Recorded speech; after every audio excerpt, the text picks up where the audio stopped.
And so, all right, we have contact, Houston. Okay, 2 Corinthians chapter 10, and then 1 Thessalonians chapter 5. I want to talk tonight on a topic that I believe is very, very important. I'll start and make it very clear. This is not an exhaustive search into the topic of the depth and really what we ought to talk about it. In fact, I'm really going to be trying to kind of just help us get the mindset and really then stick with a much more practical thought on it in regards to raising our children. So I want to start with a couple of scriptures here just to remind us of a couple things. One, in Proverbs, don't turn there, I'll read it. You know the verse. Proverbs chapter 22 and verse number 6. The Bible says, train up a child in the way he should go, and when he is... And we heard a great message on Sunday night by Pastor Dameron, and he's been hitting home this concept of training.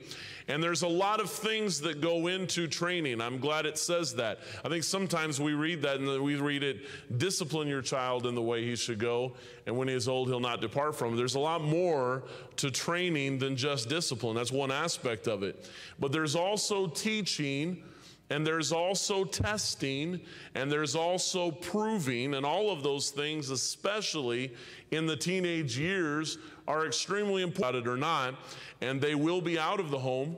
They will be making their own decisions, and what we want is that the character and the philosophy, all of these, the standards, all of these things that we have in our lives, we're trying to pass on to them. We want them to keep them after they leave our house when we can force it on them in our house. They have to do what we say. We're bigger than them, and we're paying the bills. So they've got to do it when they're in our house. But we want them to keep doing it when they get out of the house. A couple of other scriptures that we need to help our young people with. The first one being in 2 Corinthians chapter 10 and verse number 5. 2 Corinthians chapter 10 and verse number 5. In verse 4, he says, for the weapons of our warfare are not carnal, but mighty through God to the pulling down of strongholds. And then in verse 5, he says this, casting down imaginations and every high thing that exalteth itself against the knowledge of God, and bring every thought. Sorry, I forgot. I'm not talking to the teenagers. They've learned to repeat when I tell them to do that. But anyway, bringing into captivity every thought to the obedience of Christ. If there's one thing we need to teach our young people, discipline and character training, it's in the way they think. We do want, somebody has accused me before, or they've accused us of brainwashing our kids. You know what I say? Absolutely. And I don't have a problem with it. The world's brainwashing our kids. Our teenagers in there, I asked them on Sunday, I was going to go with a totally different topic, but the teens that ride our buses, I had them in there. I was going to talk for a few minutes on another topic. I started with this question. I said, is there absolute truth? Over half of them said no. Why? They've been brainwashed. I intend to brainwash my kids. I don't have a problem. I intend to brainwash my kids, and the government's not going to do it, and the world's not going to do it, and Hollywood's not going to do it. But if I'm going to train them in how they think about what they need to think about, okay, I need to train them in their thinking. There's one aspect of that training that we need to do in in training their thoughts. 1 Thessalonians chapter number 5. 1 Thessalonians chapter number 5 and verse number 21. 1 Thessalonians chapter 5, verse number 21. God says, prove, and then what's that next word?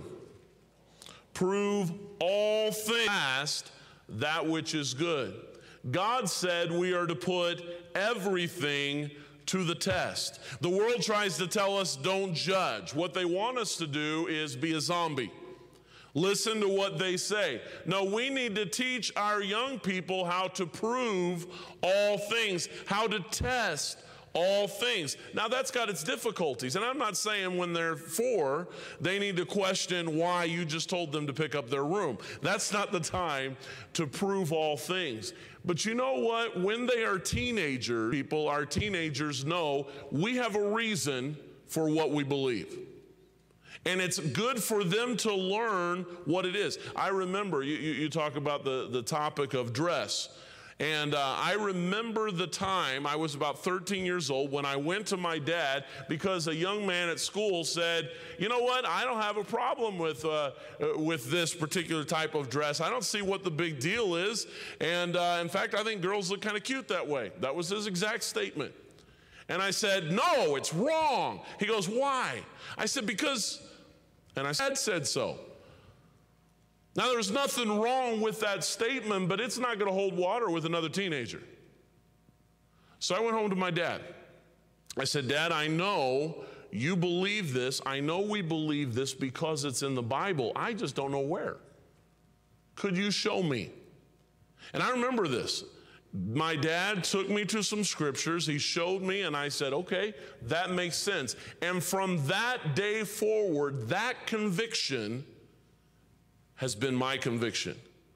And no longer to teach our young people how to look at everything. So the topic I want to talk about tonight, because I can't spend too long in the introduction, I won't get through, is the concept of technology. Training your teens' thinking about technology. Let's have a word of prayer and then we'll look at this. Our God, we thank you, Lord, for the opportunity to be here. I thank you that your word has the answers and the principles for us. Now, Lord, I pray that this would be clear and that this would be helpful, and that, Lord, you would speak through me to help me to say the things, but, Lord, that it would be a blessing and an aid and a help to parents here tonight who have teenagers or who may one day have. And I pray that, Lord, you would just, and also, Lord, to get us all thinking about technology in our lives. And I pray that you would just use it, and we ask these things in your name. Amen. Training your teens thinking about technology. Did I do it? Ha, good. Wow. Sorry, I'm not used to the little swipe thing. I got a dumb phone. So what am I talking about? When I discuss technology, let's talk about what I'm talking about. I'm talking mostly about electronic devices. And the reason I say that is because technology, as it is today, will be different tomorrow. All right, I was thinking back just to when we got this huge snowstorm. I was thinking back when I was in college and my freshman year, huge snowstorm that shut down all of the power for about 2.5 days in all of Northwest Indiana. And we didn't have generators and nobody had cell phones. And I remember when we first, you college students are going to love this. I remember the first time we knew that the power was back on because it was night and all the lights had been shut off and everything. And or at least the phone lines were back up when the payphone rang. That's what we used to have there in the dorm. And I remember that coming back on. I remember coming into college and there were 2, period. Now that doesn't mean all the rest of them had laptops, college students. It means the rest of them had brother typewriters. That's what they had. Or they had some girl in the dorm that they paid to type them for them. That's what that meant. You think how far technology has come in that time. I had already been in the ministry 2 years there in Massachusetts. I was driving from Massachusetts back to Missouri to move there. I thought, you know what, it'd be a nice thing to have a cell phone as I'm driving along the road. I'm by myself. I'll go in and see about getting a cell phone. I walked in and I said, I was wondering. I thought that was a really dumb question. I said, I want to talk on it. She said, oh, you mean you're not wanting it for games? I said, games are on phones? I just want to talk on the phone. I've got the statistic here somewhere, but, oh, there it is. 85% of smartphone, no, that's not it. Oh, there it is. Only 43% of smartphone users or owners today use their phone to make calls. That is just a strange concept to me. But it's true to text. I'm just simply saying when it comes to technology today, what we face is smartphones. We face social media. We face internet, mobile devices, iPods. But whatever is next, these principles will still apply. You think about the permeation of technology and how relevant it is to us. Consider just a few thoughts and how important it is to people. And some of this is what I'm trying to get to. 90% of all text messages are read in under 3 minutes. That means within 3 minutes of them being sent, somebody has done something like 96 to 98% of texts were actually responded to within 90 seconds. That is how rapidly people, the minute they get texted, it wouldn't matter what they are doing, what they are in the middle of, they stop and they answer that. And business owners were going nuts, marketers were going nuts because they found a new way to send something and get their message read and make money off of it, and that's what they were doing. 85% of smartphone users would rather give up drink apps. That's what it said. I've noticed recently, I read the Drudge Report every day. That's kind of where I get my news, and a few other places, but I go there quite often. And I began to notice in 2015, artificial intelligence became a headline quite often. And I went back and just looked. Here were just a few headlines. Artificial intelligence to replace family doctor. Artificial intelligence writes political speeches. Now that one I believe really easily. Mass commercialization. They will replace receptionists, pop stars. That wouldn't be hard to do either. And clones of dead loved ones. Just reading the headline. And actually for other things that I will not mention. Artificial intelligence, and they're finding these uses for all of these different things. I've seen drones the size of cockroaches that they were going to use to send out into the battlefield. I'm just simply saying technology is a huge thing. It permeates. The more we begin to feel that we cannot live without it. Don't believe me? Where's your cell phone right now? Most of you, it's near you. Some of you are really hoping that it's off right now and doesn't go off during this service in particular, because we never have it very far from us. It permeates our use. I was doing just some statistics. When it comes to social media, I read some of these to the teenagers. I don't have time to read all of them, but the percentage of profile, 73%. I'm in the 27%. I'm a 27%er. Facebook's number of active users worldwide, 1.55 billion. There's only about 7.5 billion people on the planet, and over 1.5 billion of them are on Facebook. And so I did some figures to really drive this home. Monthly minutes spent on Facebook mobile with a mobile device in the U.S., monthly minute, 114.28 billion.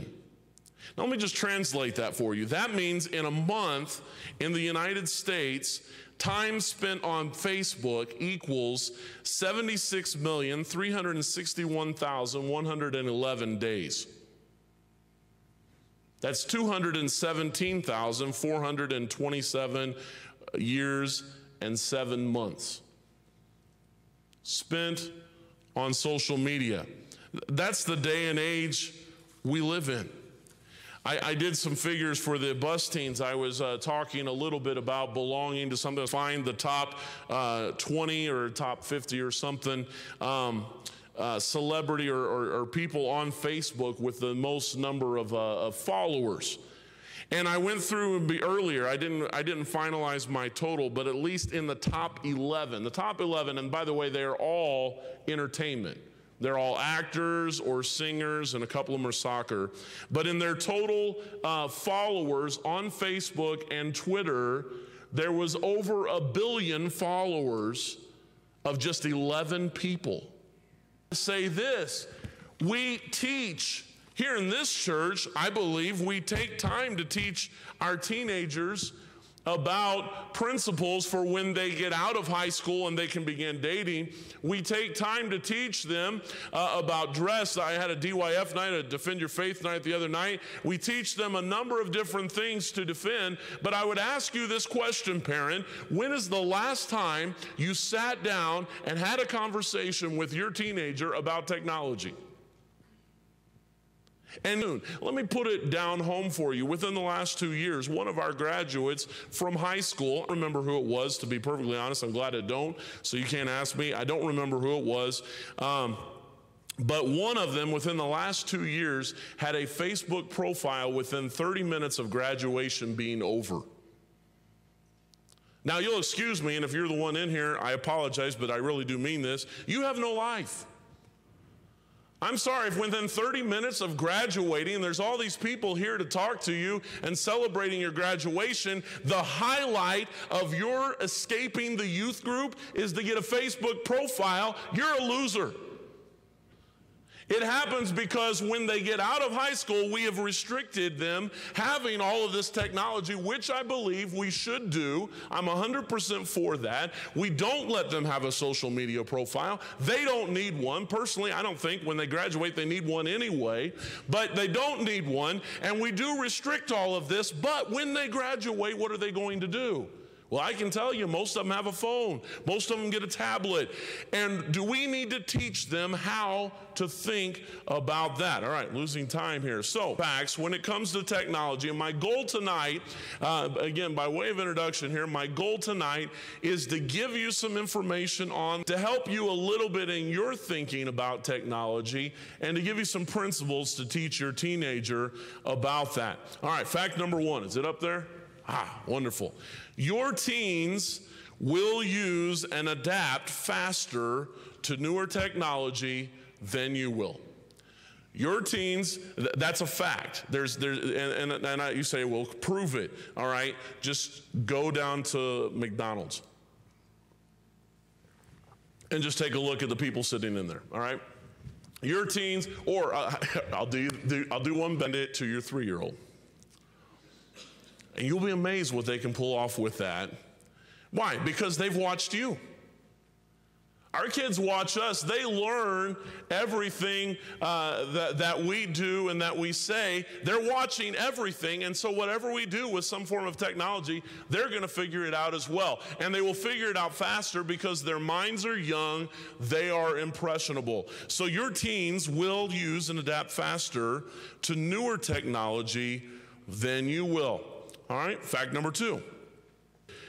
All technology has philosophies, dangers, but I would say also, and good opportunities in its use. All technology has philosophies, dangers, and good opportunities in its use. You say, now how do you figure a philosophy? Listen, everything has a philosophy with it.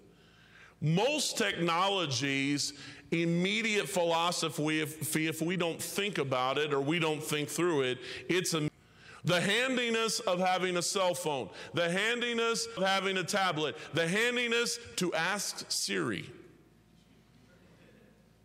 the handiness to Google it, the ability, if I'm lost, to pull up wherever we're at, and hey, I don't have it, but I'll be the first to tell you, and the people on the teen trip will tell you, we would get lost, and I'd call the guy that say, yeah, you got a smartphone, figure out where we are, and they would do it. I had an atlas, and I was turning to it, and I was looking at it, and it got us through most of the time, and my printed directions, but there were numerous times when being able to, you guys are laughing at me with the atlas, all right? But when they had these phones, they would find different places and where we were at. It was very helpful. I understand that it's got good uses, but the danger is, how many times have you seen somebody out for their family night at the restaurant and they're all sitting around looking at their phone? I don't have time to go into it, but I was in a room not long ago. Actually, it's been a couple years ago. I was home in Missouri. I spent about $1,000 for my whole family to travel home, and I'm sitting there, and somebody is over there on their phone Scrabble with 11 other people around the world. Like I was supposed to be impressed. Now, you'll excuse me. But I just spent $1,000 to come see you. I was not impressed. In case you can't tell, I was a little bit passionate about it, a little bit angry, and I still am. I'll confess my bitterness later. But my point is this: instant gratification, we get so caught up in our phones that we forget manners. I'm getting ahead of myself, but since I'm right here, I'll go ahead and say, let me ask you a question. What do you not to, right? But how many conversations do you interrupt to check your phone? Now, there are times when that's legitimate. If you've ever had a child that you are potty training, when they come and they or drinking or cussing or anything else, your child will follow your example. You will train them by example. And then if you never tell them or talk to them anything about it, then all you will do is train them by their example. When they get some kind of mobile device, when they get on the internet, they will do what you will do. And the old adage will probably be true: whatever you do in moderation, your teenager will do in excess. So those are some facts. I believe they're irrefutable. These things will happen. There are some dangers then in technology. And but again, this is not exhaustive. I'm going to mention dangers that are out there. I think we all know some, but I think we should be reminded of a few of them. I put them in three categories. The first category, I would say, is that there is a moral danger with the internet. You can now get access to see things and listen to that it used to be very hard to be able to get access to. It used to be you might have to go to some irreputable gas station, and they might have to reach down, that you can now get with one quick search and a couple clicks of a button. It's frightening what is now available at the fingertips. And the thing is, people believe that they can get by with it. They can get by with it when it's online. They believe that it's private. I've not yet figured, there's something delusional about it. I realize that now we hardly ever say this, but you do realize the internet started as www. You do remember that, right? You know what that stands for? We have easy access to sin. There is easy access to illicit relationships. And they said divorce attorneys regularly mine Facebook for dirt, including evidence of infidelity, spending money, and assets. In fact, in a recent American Academy of Matrimonial, 66% of divorce attorneys surveyed said Facebook was their primary online resource for case evidence. And in the number of cases using social networking evidence during the past 5 years. A United Kingdom-based divorce service found references to Facebook in 20% of its divorce petitions. Mark Gaither, not the singer, the musician, okay, but Mark Gaither, founder of Redemptive Heart Ministries, author of Redemptive Divorce, says, if social, etc., does anything to contribute to the divorce rate, it makes illicit behavior more convenient. Few people would leave a spouse at home to troll nightclubs for affairs because the exposure is too great, too many excuses to make, too high a risk of being seen, too much effort to expend.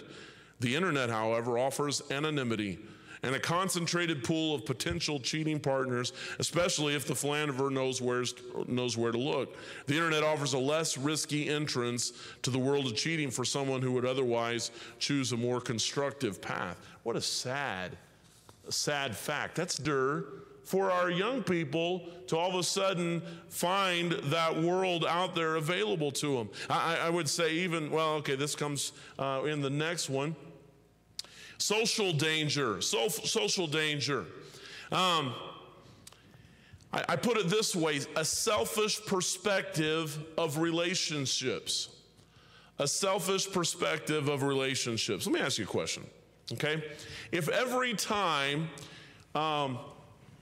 we went out to eat, family, we were in the habit of going out to eat together, and let's say every time I did, or every time we had a banquet, picked up my plate once I got all the food on it, and I raised it up. I said, everybody, attention please, look at my food. Doesn't this look good? Now, that might be funny the first time. It probably would already be annoying by the second time. The third, fourth, and fifth time, it would get weird, wouldn't it? But y'all know where I'm going with this, don't you?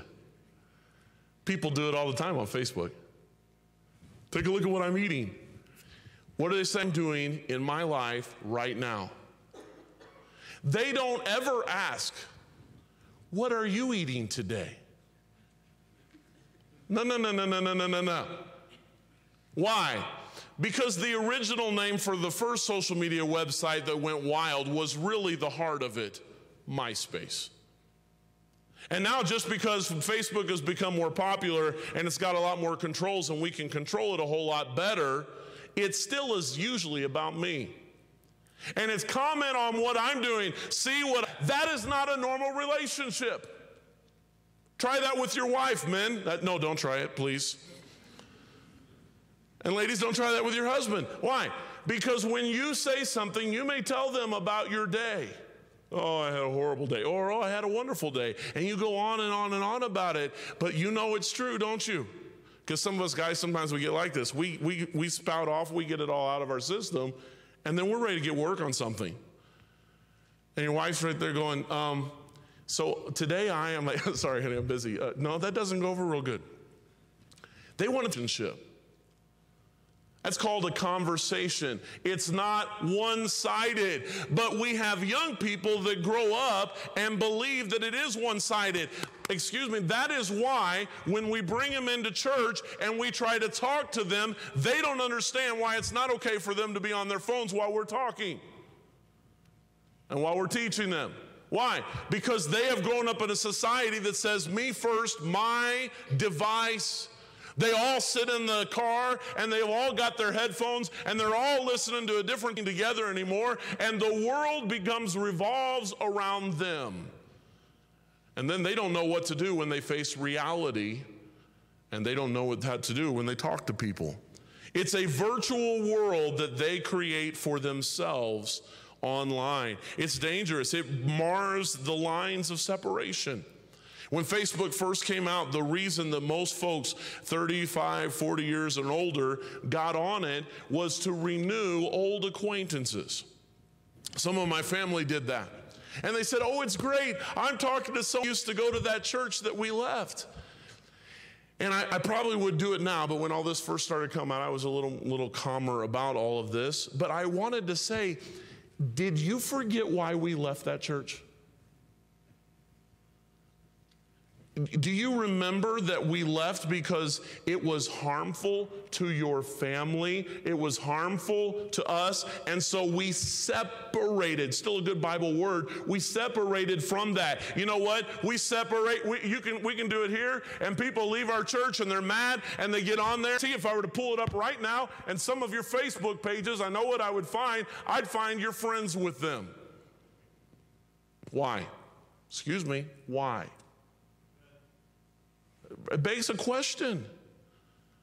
We're maintaining a relationship that perhaps we don't need. Now, I'm not saying just everybody who leaves here, okay? But I'm saying when there has been, especially if they have been disciplined or something like that, pastors are now having to say when they discipline somebody, if they do, it just doesn't happen a lot anymore, you have to say, now you need to break. If I do that, my friend count's going to go down.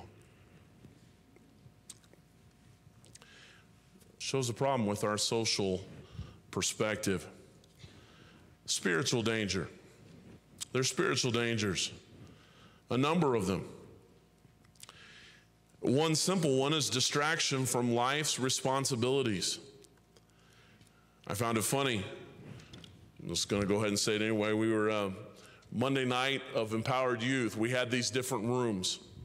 We had one particular room that it was very funny, but due to the nature of it and to the nature of certain problems that people have with when videos get on Facebook and they completely upend whole regimes and stuff, they get on YouTube, but we didn't want any videos of our room making fun of the Islamic religion.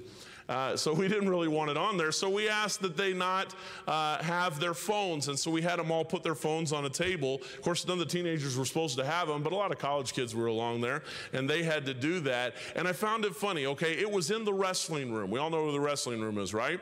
We know where the upper elementary gym is. They were leaving the wrestling room to go to the upper elementary. College students, again, I don't remember who they were, I just remember noticing, had their phone up and were checking Facebook while they were walking that whole 30 feet.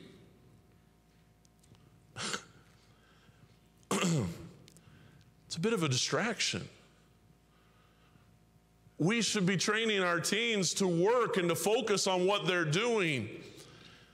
But abilities tends to bring distractions from our relationship with God. I don't have time to go to all of these scriptures, so I've got them there so that you can see them. I believe they're there, yes. But in Psalm 115, he talks about idols. And I believe that technology, and again, I don't have time to teach a whole lesson on this. Pastor Dave Malinak from Ogden, Utah, has got about 5 messages online that you can find. I think it's Word of Truth Conference, but you could find them, download them. I was listening to one of them today, and I thought, man, I'd love to cover that. I'd love to cover that. I'd love to cover that. There was no way. Technology becomes an idol to us a lot of times, I believe. Again, I'm not preaching against technology. Maybe I should have said that at the beginning if I didn't say that. I'm not preaching against technology. Just because I'm ignorant of a lot of it doesn't mean I'm against it. All right? I don't have a smartphone. One big reason I don't have a smartphone is because the plan I'm with, 1, I didn't want to pay the money for the phone. 2, I didn't want to pay the extra $10 a month for the smartphone. You're going, you're cheap. That's fine, but I don't want to pay it. Okay? Right now, I don't. Doesn't mean I won't ever have a smartphone. To be honest, there's a third reason. I do not want to become what I see a lot of people are with a smartphone. And they're bound by it. And I don't want that to happen to me. I'm not saying that you are if you have one. I'm not saying that at all. A lot of people can use it. It can be a very effective tool. I don't argue with any of those things. I just think we need to know how we're thinking about it. And so I'm careful about that. The third there, discontentment through, and I call it greed for gadgets. Greed for gadgets. All you have to do is get online and see what all kind of crazy stuff goes on Black Friday. I used to do that in Idaho. For some reason there in Chalice, Black Friday wasn't a big deal. It never, I don't remember if the Hub, that was our local clothing store. It was a Goodwill store there in town. It was the only clothing store in town. It was a Goodwill store. And you got good prices, by the way, way cheaper than you get around here. But anyway, but that was about all that was there. And nobody was lining up for anything there, lining up there. So I never really got to go experience Black Friday a whole lot. And I didn't feel deprived at all. But I did love getting online and looking at all the madness. I just laughed at it from my nice secure spot, looked out at my mountains and said, that's hilarious. All right, but anyway, greed for gadgets, that's the day and age we live in. And then I would say losing your heart to a false treasure. When you begin to treasure technology so much, the Bible says where your treasure is, there will your what? There will your heart be. To teach your teenagers. Principle number 1, technology is not exempt from Bible principles that apply to the rest of our lives. 2 Peter 1 talks about the Bible having the answers, having everything that we need for life and godliness. But I've already referred to this. I think one danger, one delusion that we face with technology is when it gets online, we think suddenly don't apply. And I've already talked about a few. Manners, they don't apply. Separation, it does not apply. Well then, what do we preach about everything else? We say if you don't hold it to Bible principles, it's a god to you, it's an idol. But technology doesn't fit that bill? See, what I really think is this, and I'm passionate about it because I've thought a lot about it, but here's what I really think. I think most of us, we just take the next technology and we do without really thinking about it. And I think that's where the biggest danger is.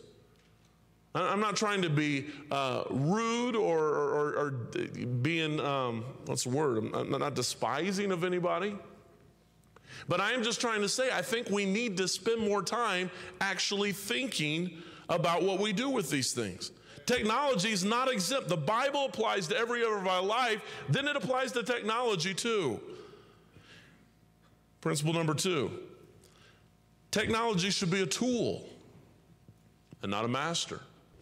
And not a master.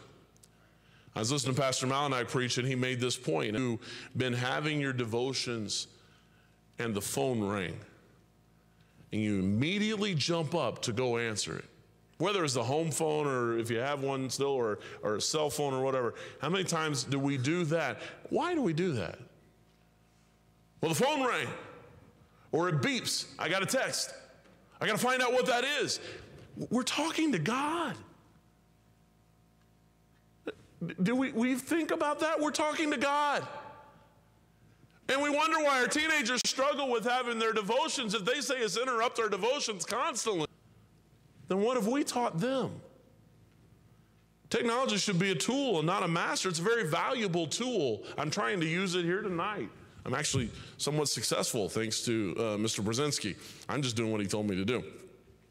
But it's a tool. It's not a master. Third principle, Christ and his kingdom should have preeminence over technology.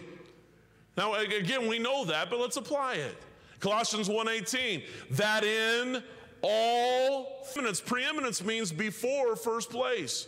Matthew 6:33, we know that. Seek ye first the kingdom of God and his righteousness, and all these things shall be added unto you. The context, everything that we actually need will be added to us. God will take care of it.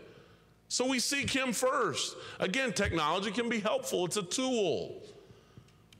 But Christ and his kingdom should have preeminence in our use of it, our philosophy of it, and everything else concerning the technology. Principle number 4. You need to, just to get the mindset here, these are things we should be teaching our young people, things we should have in place ourselves, but we should be teaching our young people, and this one is important. You need to teach them, so the you is the teenager, okay? You're saying this to the teenager. You need to establish standards of use and standards for protection with technology. A lot of us would jump on the whole, yes, we need to put standards of protection. Yes, we do. But you also need to teach them how to use it. Now, let me give you an example. Or whatever it is now, it changes all over the place. Hand them the key and say, the car is outside. There you go. Yeah, nobody does that, do they? Teens are all excited. They're like, is he going to teach that we should do that? Oh, yeah. No. We don't do that. Why? Because it's dangerous. A car in the hands of a teenager is a very dangerous thing. There's a reason why you don't want them on premiums going, whoop. All right? So then why? We want to teach them standards of use with a car, right? So why don't we teach them standards of use with technology? So, here's some practices for doing the training, all right? Those are principles you need to teach, and I'm sure you could find others, but at least to get you started. Here is a good way to then practice this training. Here we teach them these principles, training, and then this is how we help them begin to implement these principles. Help them set standards for technology in their life before giving them the technology. I believe this, all right, and I'm going to get to this point in a second, all right? You say, oh, Pastor Parrish, you say I should be training technology. Okay, I'm going to go get a computer. I'm going to go get an iPad for my 7th grader. That's not what I said. No. What I'm saying is, and the 7th and 8th grader, they are not ready for technology, okay? All right? They're barely ready for teens. All right? So they're not ready for technology. But it's not a bad time. Listen, the opposite gender too. I hope you figured that out. And we're glad if they like the opposite gender. We're okay with that too. So that means you ought to start having conversations about that at home. You ought to teach them how to control those feelings. You ought to teach them how to think about those types of things for one day when it's okay for them to dating. You know, dads, all right? And it's okay to start establishing those principles. Some of the college girls are going, oh, you believe that too? No, just kidding. I just seen if you guys are still awake. All right? But you should teach them, help them set those standards for technology in their life before giving them to them. Start teaching them about that and beginning to set up, here are some standards you ought to practice. Number 2, I'll give it to you. Remove technology from their use until they are old enough and mature enough to handle it. It varies. It sometimes varies. There's reasons we've got rules for some of these things in the youth group because they don't need them. Listen, we let them, we're fine with them using and think it's a good idea for them to use cell phones when they're out candy selling. It's a nice protection tool. It's a nice sale, not the last sale, but the last one, I think last spring, because some kids were taking those phones and then they were going and they were watching movies on these overnight trips. Why? Because obviously they're not mature enough to handle it. So we started confiscating the phones except for when they were out there selling. And they better be selling. But we remove it from their use until they're old enough, mature enough to handle it. Why? Because we're training. We don't give them the car. Don't give them the technology until they're ready for it. All right, I need to get done here. So practice number 3. This is going to sound a little weird to us. And I'm saying, I almost did not throw this in here. I would say be very, very, very, very, very, very careful with this. And talk to Pastor Dameron, but I believe I'm on the same page with him. If not, I'll publicly apologize. But allow controlled use of technology in the older teen years. And then discuss it with them when they've used it. I'm talking 11th, 12th grades, only if they're mature enough. Now, there's different aspects. I'm talking about technology. You know how general that is of a topic, all right? There's a lot of ways that you break this down, okay? So think through it. Think about it. It's different. This is not a formula and a recipe, but this is an idea because, all right, let's say they're a senior and they're going to graduate. It's now almost March. Then it's good for them to have at least some concept of a little bit of what they're going to do with that technology and to know how to think about it and use it and have it controlled. Otherwise, they could go kind of nuts with it, and that's, I think, what has happened. I don't think it's a good idea. So, controlled. That, underline that, bold it, put it in italics, draw little curly cues around it, okay? Controlled use of technology means you're in control. And put their standards in place when they begin to use it. Now, this point right here might be after they have graduated, okay? It could be as they're now graduated and now they're just graduated, they're getting ready to go into college. You know they're going to, maybe they're going to have a laptop, maybe they're going to have an iPad or a tablet or something like that. So then now's the time to begin helping them put those standards in place. You've taught them, you understand the difference. Help them put them into place. Listen, what are we doing? You say, wow, you are just like, keeping your thumb on people. No, I'm talking about being a parent, training our children. So help them put the standards in place. And then the last one's really kind of for us. Monitor your own use of technology because you're going to be the example. I didn't say you should be the example. What I said is you are going to be the example. There's nobody that they see handling technology more than you. So you're going to better how you're using it so you can be the right example. And again, this is not exhaustive and hopefully it's a help, but I do believe I don't have time. I'm supposed to be done 4 minutes ago. But I could tell you, it's not just here. I can tell you, if I had time, how I watched technology take a young man who had just graduated from high school to be. I could tell you how technology helped a young man in Idaho connect with a girl in Tennessee,